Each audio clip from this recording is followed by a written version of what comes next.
Hello, my name is Jacob. This is the Prepper's Bunker Outdoors.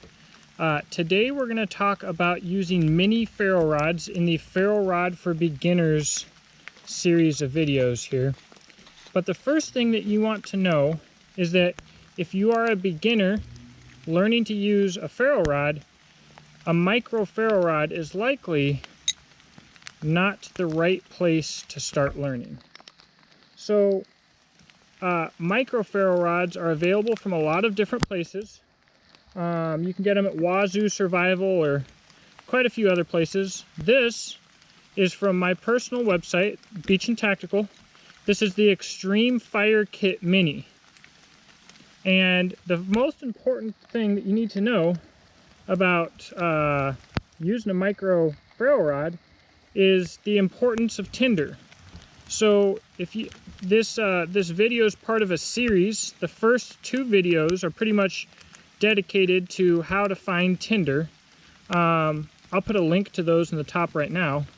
But tinder is going to be even more important with a micro ferro rod than it is with a full-sized ferro rod, because it's going to be a lot more difficult to get your spark. So the first thing I'm doing with my wax sealed jute is I'm going to break it down in three categories here, and that's going to be super fine and fluffy, kind of medium thickness, and then thicker pieces of jute twine. The reason that I do that is, again, I want to catch this spark as absolutely easily as possible, but I also don't want it to just burn up and vanish before I can even do anything with it. So we've got our super fine there. You will notice that it's awfully rainy and wet. You know, people around here don't like that much. If you're from the Pacific Northwest, this is as good as it gets. Now, one of the things that's difficult about a mini ferro rod is you need a bit of pressure to get your spark, and it's hard to get that pressure off of something so tiny. So before I was talking about whether you pull it or whether you push it, all this other stuff, really with the micro ferro rod, you want to get your ferro rod right up into your tinder, put it up against the ground, and then strike across it. And ideally you would do this without ruining your pile here.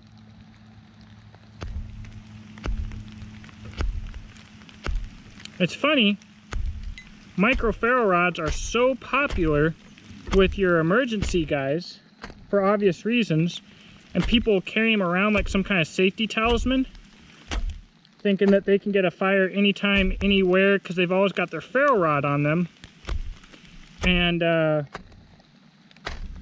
they never use them, and they don't realize that if you're carrying a ferro rod this small and you need it, you're probably in a really bad spot.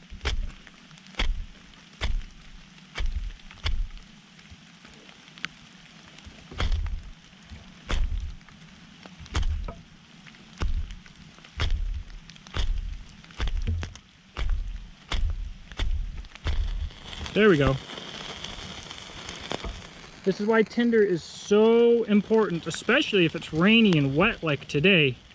And yeah, if I wanted to get a real fire going, I would have had more wax sealed jute and stuff available, and I'd have kindling right here. But I just wanted to show you guys the challenges of using a micro fire rod. I said in the beginning to hold it down against something that can make it easier. Obviously that didn't work for me, so at the end of the day, that's what it's all going to be about, is what works for you. Luckily, if I'm in an emergency situation, I've got a lot of wax sealed jute that's waterproof in this emergency kit. So hopefully I won't have to use the micro ferro rod off the bat. But if I do, you know, I'm going to be in a better spot than I would be without. So there you go. The wax sealed jute is waterproof, but so is the carrying case, and you can use this for making char cloth and other survival tasks as well. Thank you for watching. Please visit beachandtactical.com, and also if you've enjoyed this series and learned a lot, please consider becoming a Patreon and supporting the channel directly. Every Patreon helps more than you guys could ever know. I hope you have a blessed day, and I look forward to talking to you in the comment section below. Have a blessed day.